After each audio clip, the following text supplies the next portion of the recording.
I've been really interested always in asking questions of people. How do you get through a day? What do you do? What brings you joy?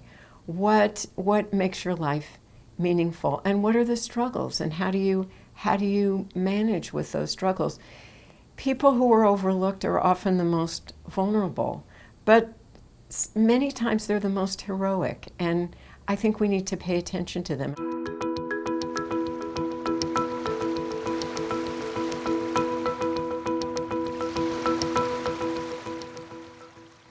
One of the things I've always wanted to look at in my films are ordinary lives. I certainly come from a very ordinary background. My dad was a fireman, my mom was a homemaker. No one, I think, would have said if they came to Des Moines, Iowa, we must meet this family. They are leaders in the community. I don't think we were perceived in that way at all. And yet, I think my parents led noble lives. The way I got started in film was a fluke. I had been preparing to be a high school English teacher, and my husband was taking a law job in New York for a month. And I thought, I will be a camp counselor in New York for a month. So I contacted friends in New York who said, you'll never get a job as a camp counselor in New York. Those are sewn up for years. What else would you like to do? And then I said, make movies. Now, I'd never said that to myself. I have no idea where that came from. But suddenly it was out of my mouth. And once it was out of my mouth, I thought, well, yeah, that would be fun. And then I started talking to friends, and it turned out a close friend of mine had a close friend who worked in film in New York who gave me some names to contact. And one of those names had an opening for exactly the month that I was going to be in New York for a scriptwriter for an educational documentary. And I did it for a month and I loved it. And I felt in doing that I had come home to some part of me.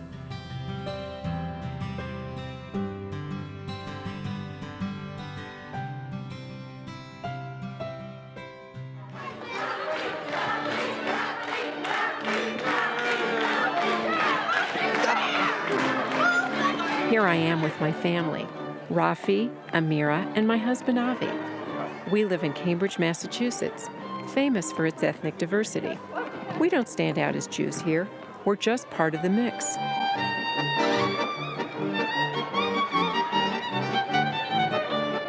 This is my mom. She brought us up in 1950s Iowa, where conformity ruled the day and more than 99% of the people were Christian. I find myself between the worlds of my mom and my son. So I'm going back to Iowa to figure out what it means to be a Jew. A yiddle in the middle.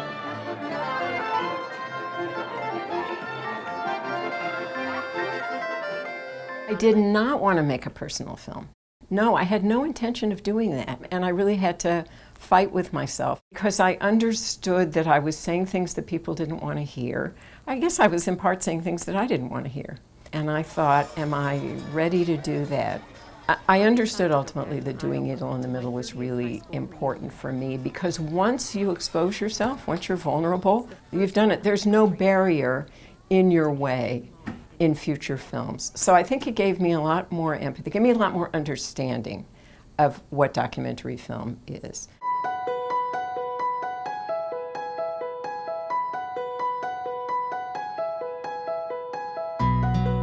That's number one. His name is We lived in Boston and the East Coast for almost 40 years. And once we came here, we were both fascinated. I felt as though there were a million stories, a million different people, a whole way of living life that was different. And I was really eager to put that on film.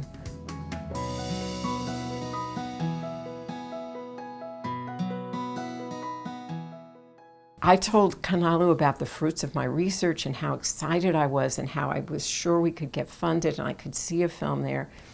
And he, who was in a wheelchair, he was a quadriplegic, leaned back in his wheelchair and said, I don't think we should look at Hawaiian, I think we should look at Pidgin. And it took me aback. And I said, why? Why all of a sudden should this be a film about Pidgin? He said, without Pidgin, I would cease to be whole. And the power of that remark just knocked me for a loop. I thought, oh boy, if he feels that strongly, there must be a story here. Yet people ask, what's Pidgin? Pidgin one language we talk in Hawaii. More than half the people here. Different from Hawaiian. Maybe a little bit like English, but yet all kinds of stuff from other kind of languages mix in. Like from Hawaiian, Cantonese, Portuguese, Japanese, Korean, Filipino. You know, other people would work the plantations. You go talk story with everybody out there. You're not going to use standard English. You're going to use Pidgin for share your heart.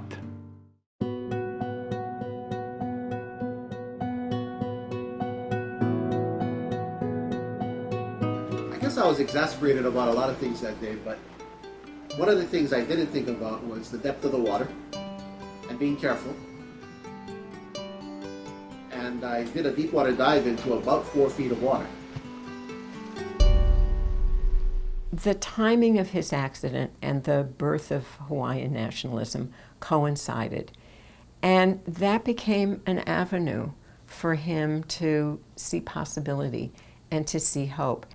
Kū is right there on that front line, exactly where he belonged, right there near the center of the picture, in front of television cameras, in front of thousands and thousands of people. And so I wanted to explore that in a film, and I ended up then doing a film about his trauma and recovery and how that linked and how he saw that link between the trauma and the recovery of the Hawaiian national movement. And I do believe that in his heart, Kū saw his own life and the life of our people as mirror images of each other.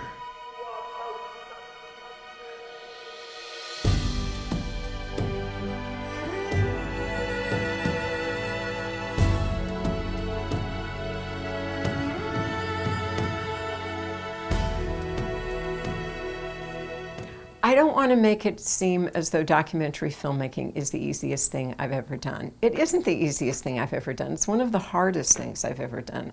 Each film has its special challenges. Each film has its moments of where I say, I don't know, maybe I shouldn't move forward with this. Maybe I can't move forward with this. Often what helps me, especially when I've gotten rejected for a grant, is to indulge feeling bad for a few days and then to step back and say, will this film make a difference for other people? Is this serving an audience? And so is there a stronger purpose to this film than my just seeing my name in lights? And the answer is always, well, yes, there is. And especially when I can see that, that helps me move forward. People often don't say no when you say, I'm thinking of making a film about Pidgin, for example. Is it okay if I come and talk to you? Mostly people say yes, and that's a gift. That's a gift to have a world open up and to allow you entrance. And that has never stopped being a miracle to me, and also being something that's just expands my world, something I love.